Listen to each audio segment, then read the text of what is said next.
Саламаттык сактоо тармагында 2022 жылы 207 спец жаңы оборудование алдык.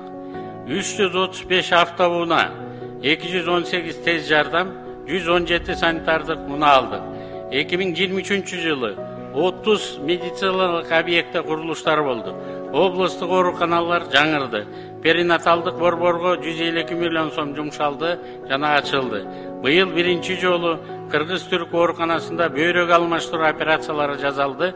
Атайын жабдууга президент өзүнүн фондунан 1 миллион доллар бөлүп берди. Медицина жаатында 101,2 миллион долларлык гранттык колдоолор болду. Мамлекеттик саясатта Кыргыз фармация ишканасын түздүк.